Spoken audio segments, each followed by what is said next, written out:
আসসালামু আলাইকুম রহমতুল্লাহ বরকাতুহু। আমার সকল দিনী ভাই বোনেরা, এগুলো হচ্ছে প্রত্যেক ফরজ নামাজের পরে সুন্নাহ সম্মত মুস্তাহাব আমল।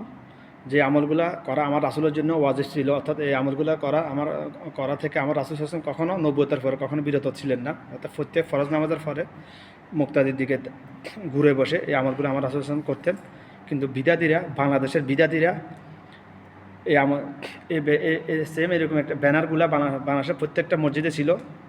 আজ থেকে 25 বছর আগেও ছিল বাংলাদেশের প্রত্যেকটা মসজিদে। এটা আমার এখনও মনে আছে, আমাদের মসজিদে ছিল, কোন জায়গায় ছিল এটাও আমি বলতে পারি। তো এই বিদাতিরা, ধর্ম ব্যবসায়ীরা, আলের নামের জাহেল ভাতিনি শয়তানগুলা ব্যানার এগুলাকে সুন্নাহসম্মত আমলগুলোকে দাফন করে দিয়ে বিদাত চালু করে দিয়েছে তাদের ধর্ম ব্যবসা রমজমা চালু করার জন্য।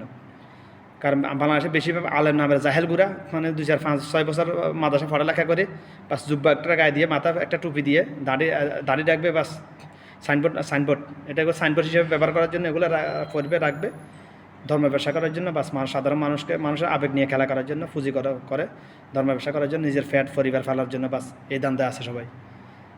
আমার আসলে প্রত্যেকটা সুন্নাহকে দাফন করে দিয়ে বিদাত নিয়ে প্রতিষ্ঠিত করে ফেলেছে 25 বছর আগে থেকে বাংলাদেশে। এখন উঠে পড়ে লেগেছে ধর্ম ব্যবসাকে বাণিজ্য রূপে প্রতিষ্ঠিত করার জন্য।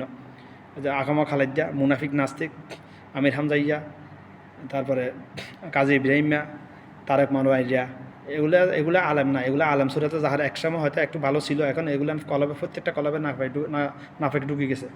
এই আমলগুলা দেখেন, প্রত্যেক ফরজ নাম সালাম ফিরানোর পরে একবার আলহামদুলিল্লাহ, 3বার আস্তাগফিরুল্লাহ, একবার আল্লাহুম্মা আনতা সালাম ওয়া মিনকা সালাম তাবারাকতা ইজাল জালালি ওয়াল ইকরাম লা ইলাহা ইল্লাল্লাহু ওয়াহদাহু লা শারীকা লাহু লাহুল মুলকু ওয়া লাহুল হামদু ওয়া হুয়া আলা কুল্লি শাইইন কাদির লা হাওলা ওয়া লা কুওয়াতা ইল্লা বিল্লাহ লা ইলাহা ইল্লাল্লাহু।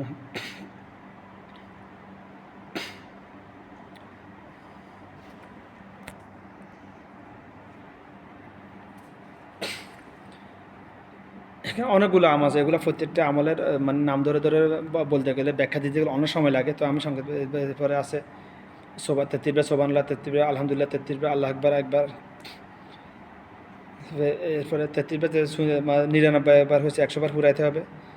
আপনি একবার লাস্টে 37বার আল্লাহু আকবার বললেও পারেন, না হলে 33বার বলে একবার লা ইলাহা ইল্লাল্লাহু ওয়াহদাহু লা শারীকা লাহু লাহুল মুলকু ওয়া লাহুল হামদু ওয়া হুয়া আলা কুল্লি শাইইন কাদির, এটা পড়তে পারেন। ওকে, এর আরেকবার এই আমলটা হচ্ছে বাদ সালাতুল ফজর এবং সালাতুল মাগরিব 10 বার করে লা ইলাহা ইল্লাল্লাহু ওয়াহদাহু লা ইলাহা ইল্লাল্লাহু ওয়াহদাহু লা শারীকা লাহু লাহুল মুলকু ওয়া লাহুল হামদু ইউহয়ি ওয়া ইউমীতু ওয়া হুয়া আলা কুল্লি শাইইন কাদির।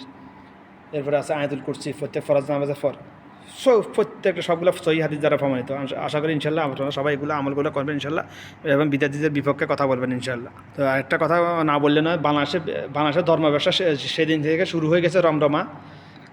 বিদাতিরা বিদাত প্রতিষ্ঠা করা হয়েছে সেদিন থেকে, যেদিন থেকে মক্তব বন্ধ উঠে গেছে, নূরানী মাদ্রাসা চালু হয়ে গেছে, যেদিন থেকে মক্তব উঠে দিয়ে এই ব্যানারগুলো দাফন, এই সুন্নাহ সম্মত আমলগুলো দাফন করে দিয়ে বিদাতি আমল শুরু করেছে। এবং নূরানী মাদ্রাসা যেদিন থেকে চালু হয়েছে বাংলাদেশে, ওই দিন থেকে ধর্ম ব্যবসা চালু হয়ে গেছে বাংলাদেশে। এর আগে ধর্ম ব্যবসা ছিল না বাংলাদেশে।